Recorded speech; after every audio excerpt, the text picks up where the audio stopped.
Lower back pain is a universal human experience. Almost everyone has it at some point. If your job involves repetitive lifting, pulling, or anything that twists the spine, it may contribute to back pain. However, sitting at a desk all day comes with risks of its own, especially if your chair is uncomfortable or you tend to slouch. The kind of back pain that follows when you do certain movements too frequently or exercises wrong or too hard is often caused by muscle strain. But sometimes back pain can be related to the intervertebral discs. If a bulging or ruptured disc presses on the sciatic nerve, pain may run from the buttock down one leg. This is called sciatica. Of course, there are also other reasons for lower back pain, like a spinal stenosis, spondylitis, and many others. In this video, we focus on spinal health through the right exercise selection with the right intensity. These exercises are low-impact movements and train your whole core in a balanced way. In addition, they improve your spinal stabilization and mobility.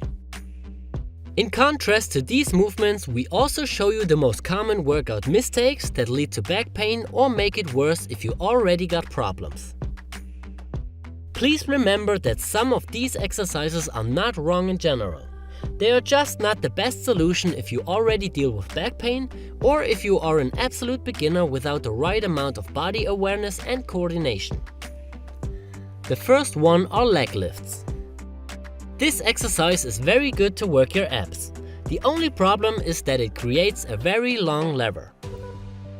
If you're not able to maintain the right pelvis position and with that muscle tension, you put too much pressure on your spine. Most beginners are simply not able to maintain the right position because they lack in coordination or they are simply too weak to stabilize their spine. Leg lifts are not about lifting your legs in the first place. The main goal is to use the legs as a lever to increase the tension for your abs. So if you arch your back and let the hip flexors do all the work, you're not doing your body any kind of favor. You can add the same principle when it comes to dragon flex or handstands. Arching your back passively without the right amount of muscle tension in these exercises is always a bad idea. Now please don't think that an arched back is wrong in general. It's a completely different story if you do active spinal mobility or strength work. Here you got full control over the spine and the right amount of muscle tension. The next no-go are sit-ups. As in the example before, you create a long lever for your lower spine and without the right amount of muscle tension, you put too much pressure on it. Beginners tend to do this exercise with too much momentum and they overuse their hip flexors too much. The sit-up is also not a good exercise for most people and there are better alternatives, but more on that later. The last exercise you should avoid is touching your toes with a rounded spine. This exercise is actually pretty good, but if you already got back issues, especially when we talk about spinal stenosis or disc problems, we suggest to avoid it.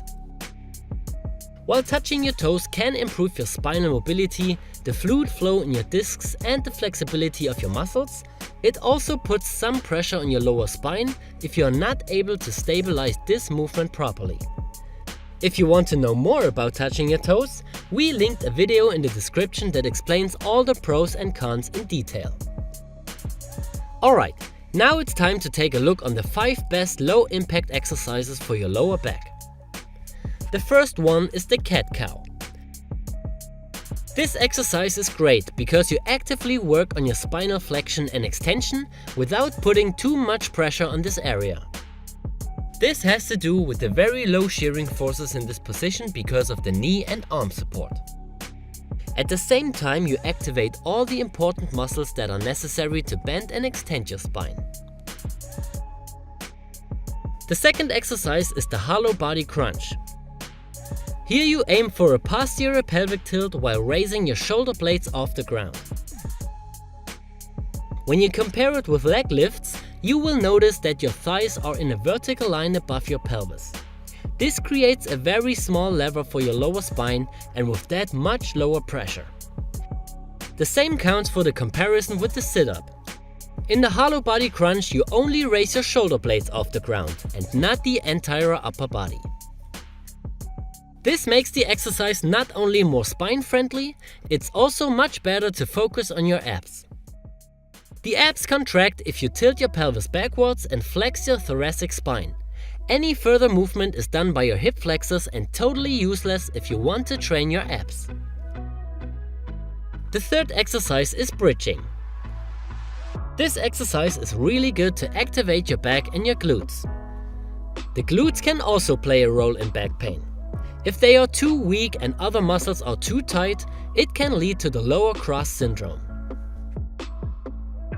When you do the bridge, make sure to not overextend your lower spine. Try to hold it in a neutral position and focus on glute tension when you raise your body up and down. The fourth exercise is the quadruped arm and leg raise.